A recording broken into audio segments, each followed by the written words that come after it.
আগের ভিডিওতে তোমরা তো দেখেছো আমার প্রতিদিন কৃষ্ণনগর যেতে হচ্ছে। আজ দেখো সারাদিন কি করলাম এবং কৃষ্ণনগর গিয়ে কোথায় গেলাম সেটাই তোমাদের সঙ্গে শেয়ার করব। ভিডিওটি প্রথম থেকে শেষ পর্যন্ত দেখতে থাকো, আশা করি সকলের ভালো লাগবে। দেখো কৃষ্ণনগর গিয়ে ঠাকুমাকে দেখে চলে এসেছিলাম হাটে। কৃষ্ণনগর যে পাইকারি হাট বসে সেখানেই চলে এসেছিলাম। সেখানে এসে দেখো এই ব্লাউজের দোকানে এইসব দোকান ঘুরে ঘুরে আমি একটা জিনিস নিয়েছিলাম, সেটাই তোমাদের সঙ্গে শেষে শেয়ার করছি। দেখো কোনোদিন আমি এই হাটে আসিনি, রবিবার বেরিয়ে দেখলাম যে কৃষ্ণনগরে হাট বসেছে। এই রবিবার বসে, তার সঙ্গে বৃহস্পতিবার বসে, এই দুটো দিন হাট বসে। দেখো প্রচুর জামা কাপড় এবং বিভিন্ন ব্যাগ জুতো সব কিছুই এইখানে দেখা যায়। বিভিন্ন কসমেটিক্সের জিনিসও থাকে, তোমরা চাইলে অবশ্যই আসতে পারো এবং খুব বড় হাট। আমরা গিয়েছিলাম প্রায় 12টার দিকে, তখন প্রায় অর্ধেক হাট উঠে গেছে এবং শাড়ির দোকানগুলো প্রায় উঠে গেছে। তাছাড়া পাঞ্জাবির দোকানে আমরা দেখছিলাম, যেহেতু আমাদের সামনেই কেনাকাটা রয়েছে সেই কারণে আমরা এগুলো এক এক করে দেখে নিলাম। তার সঙ্গে এই নাইটির দোকানগুলোও দেখছিলাম এবং এই কুর্তিগুলো 150 টাকা দিয়ে পাওয়া যাচ্ছিলো। কুর্তিগুলো কিন্তু খুব সুন্দর ছিল।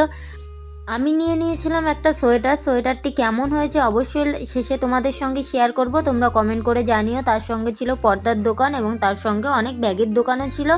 ভিডিওটি ভালো লাগলে অবশ্যই লাইক কমেন্ট শেয়ার করে চ্যানেলটিকে সাবস্ক্রাইব করে পাশে থেকো। তারপরে দেখো হাট থেকে বেরিয়ে দুপুর হয়ে গিয়েছিল, আমরা কেনাকাটা করে বেরিয়ে পড়েছিলাম বিরিয়ানি খাওয়ার জন্য। যেহেতু সেই সকালে খেয়ে বেরোতে পারিনি, কারণ 8:27 ট্রেন ধরেছিলাম। তার সঙ্গে আজকে ব্লাডের ব্যবস্থা করতে হয়েছিল, সেগুলো ব্যবস্থা করে আমরা খাওয়া দাওয়া করতে চলে আসলাম। দুজনে দেখো 2 প্লেট বিরিয়ানি নিয়েছিলাম এবং চলে এসেছিলাম দাদা বৌদি বিরিয়ানিতে। নিউ যে দাদা বৌদি বিরিয়ানি রয়েছে কৃষ্ণনগর বাজারে, সেখানেই চলে এসেছিলাম।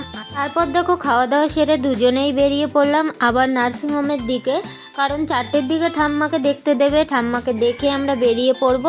দেখো এই সোয়েটারটা নিয়েছি, অবশ্যই কমেন্ট করে জানিও। আমার পছন্দ হয়েছিল এই নীল সোয়েটারটা, যেটা আমি পরেছিলাম এটাও ছিল, দুটোই খুব সুন্দর লাগছিল। আমরা সোয়েটারটা নিয়ে নিলাম, কেমন হয়েছে অবশ্যই কমেন্ট করে জানিও। তারপর দেখো কৃষ্ণনগর সিটি জংশনে চলে আসলাম। এখান থেকে ট্রেন রয়েছে প্রায় 4:40-এর দিকে। রানাঘাটে পৌঁছে গেলাম 5:22-এ। এখানে এসে দেখো এই পাইপগুলো কিনেছিলাম, খেতে ইচ্ছা করছিল সেই কারণেই নিয়ে নিলাম।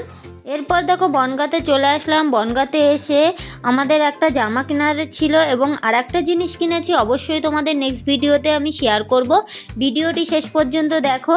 এরপর দেখো চলে এসেছিলাম এই জামার দোকানে, সেখান থেকে এই কুর্তিটা নিয়ে নিলাম, বোনের জন্য নিয়েছিলাম। কেমন হয়েছে অবশ্যই জানিও। ভিডিওটি ভালো লাগলে অবশ্যই লাইক কমেন্ট শেয়ার করে পাশে থেকো। আজকের ভিডিওটি এই পর্যন্ত, সকলে ভালো থেকো, সুস্থ থেকো।